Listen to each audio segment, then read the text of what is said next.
Hi, my name is Mike. Thanks for joining me today on my channel, Technically Church, where I share over 20 years of experience in audio, video, lighting, and multimedia. You can always find out more on my website at technicallychurch.com. Let's jump in.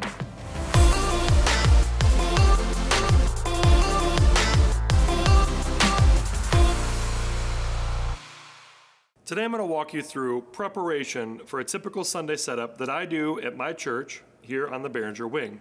So a couple things that we have.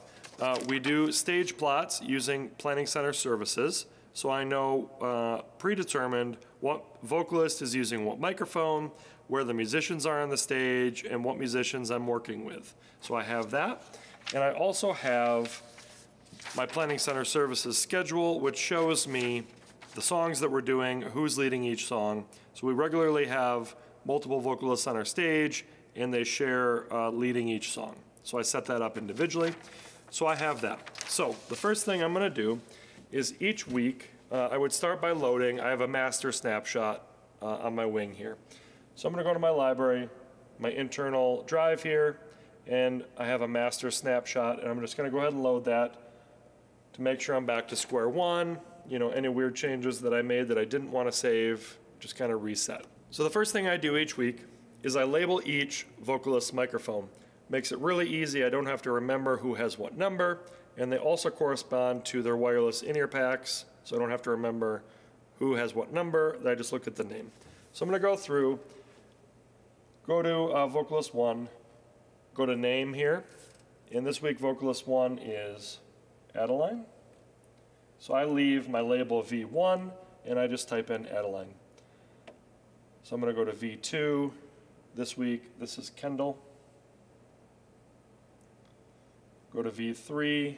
This week is Joanna. And this week I have 4 vocalists, and vocalist 4 is Matt. So then I just would leave vocalists 5 and 6 alone. All right, the next thing I would do is I would load channel presets. So I have channel presets for most of my vocalists. So I'm going to go ahead and load those in so that I have the EQs and everything I have saved. So let's jump over to Adeline's channel. Let's go to library, my internal drive. Go to the library folder, go to global, go to channel presets. This is where I keep everything. And we're going to go to my Adeline vocal channel preset. And let's say this week I just want the EQ. So I'm going to go ahead and load that channel preset on vocal 1. I'm going to go ahead and click load. All right. So now that pulls in that EQ. So that's set there. So the next thing I'm going to do is I'm going to build my show. So I use snapshots and snippets pretty heavily. I will build a snapshot for every song, and then I have some snippets that I'll load in that I'll explain. So the first song that we are singing is My Testimony. So I'm going to go to library, and I'm going to go to my shows folder. I'm going to go to show here and click. I had a show open, so I'm going to close that. All right, so I'm going to click create under shows. And I'm going to call this Sunday. Maybe you would want to put the date, whatever works for you. So now I have a blank show. All right, so I'm going to go to my internal drive and go all the way back to the beginning. So I have 5 song snapshots just that I use as templates. Always ready to go. I just label them 01 song, 02 song, 3, 4, 5. They're just templates that I start with. So to load these snapshots into a show, you just click each one individually and click add. And it automatically pops you over to your show and adds that in. So then I can go back to internal, go to song 2, add, back to internal, song 3, add, internal, song 4, add. So now on my show, I have songs 1 through 4, which is how many songs we're doing. Now, on the show side, each week, I'm going to go ahead and name the songs. So I'm going to click on 1, rename. I'm going to leave the 01, and I'm going to go My Testimony. Song 2, rename. This is The Joy. Song 3, rename. This is To the One. And song 4, rename, we're doing No Longer Slaves. Okay, so now I have my 4 songs in and they're all labeled, so that's really clear. So now I do a little bit of advanced stuff here with some snippets. So like I mentioned earlier, in this case, this week we have 2 different vocalists leading. Sometimes we'll have 3, sometimes we'll even have 4 vocalists that lead different songs. So I have snippets that change several things for that vocal channel. I have a predetermined snippet, so let's go to Internal, Library, Global, and I just put them in a Triggers folder. So I have all these snippets, vocal 1 lead, vocal 2 lead, 3 lead, 4, 5, 6 lead. That does a few things. It actually changes my colors, so when somebody leads a song, I change their color to red. All the rest of the vocalists are purple. That just signifies I can look right at the Behringer Wing and know for this song who is leading. It also puts that vocalist in my delay bus. I only have the leader get delay, so it just does a few different settings. So whatever you want to do for when that vocalist leads, you can save into a snippet. So I have all these predetermined. So this week, the people on vocal 1 and vocal 2 are each leading 2 songs. So I'm going to click on vocal 1 lead and add, go back to internal, and I'm going to add another vocal 1 lead, go back to internal, and I'm going to add 2 vocal 2 leads. Again, this is going to vary each week. All right, so the first song, My Testimony, is led by vocal 2. So I'm going to click on my vocal 2 lead snippet. I'm going to move it up underneath snapshot number 1, which is my first song. The next song, vocalist 1 leads. The third song, vocalist 1 leads. And the fourth song, vocalist 2 leads. So now it's song 1, vocal 2 lead, snippet. Song 2, vocal 1 lead, snippet, right?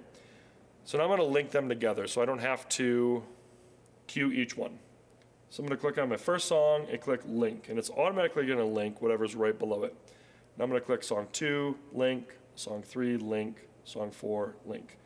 Now all I have to do is hit go on my first song and it'll automatically load my settings from the snippet for that vocal leader. All I have to do is click go on my second song and it will load the settings from that snippet as well. So now I have all that set up. We use MultiTracks.com playback, so we have, obviously that's click, guide, and then I have access to a bunch of tracks for every song. So sometimes we have a bass player and sometimes we don't. So I've built a snippet.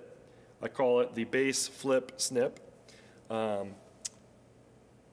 changes if I'm going to use track bass today or if I'm going to use the real bass today. So it would move the real bass out and the track bass in to my user bank, and it would also repatch. We use the Behringer P16 personal monitors, so it would patch the track bass in for the band or the real bass in for the band. All that is done in one little snippet. I just have to click on it each week. So let's say this week we have a real bass player. So in my show that I already have here, I want to load that in just for ease. So if I go back to my internal drive, you can see I have my bass flip, snip, reel, and tracks.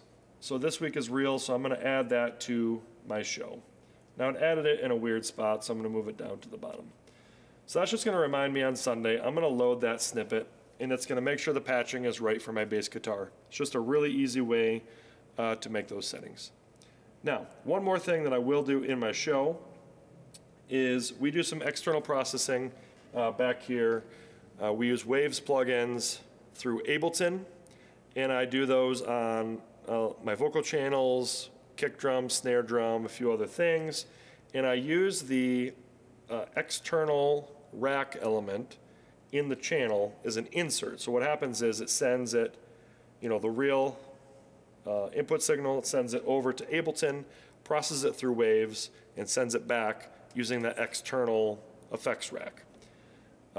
As a backup, because if Ableton over here were to crash, it would actually mute my channels. I wouldn't get the signal anymore, so that wouldn't be good. So as a backup, I've built some snippets.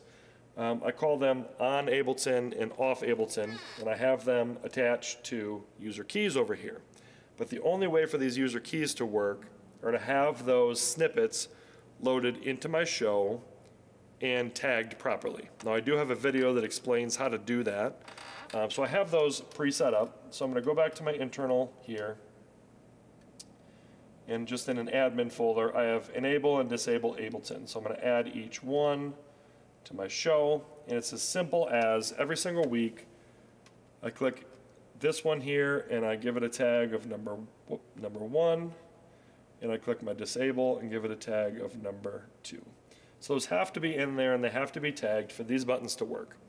And so then that enables me, if this computer were to crash, all I have to do is hit this one button.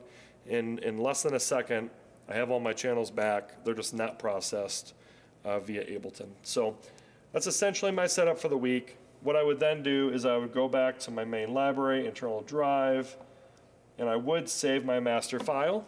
I would just save all these settings just in case, so that when maybe I'm doing this on Friday, so that when I come back in on Sunday, everything is there. So then on Sunday, all I have to do to run it is go to my show, click on my first song, and then I use the show controls down here. So you have previous, next, and go. And I would just hit go on each song. And then through rehearsal, I would build my mix for that song and just click update on that snapshot, and it saves everything I did for that song. Then I would load the next song, make my adjustments, click update, and be good to go. And then during our service itself, I'm just hitting next and go in between each song, and then I have a really, really close mix to what I set in rehearsal. Thanks for joining me today. Again, my name is Mike. You can always find out more on my website, technicallychurch.com, or on my YouTube channel, Technically Church. Look forward to seeing you soon.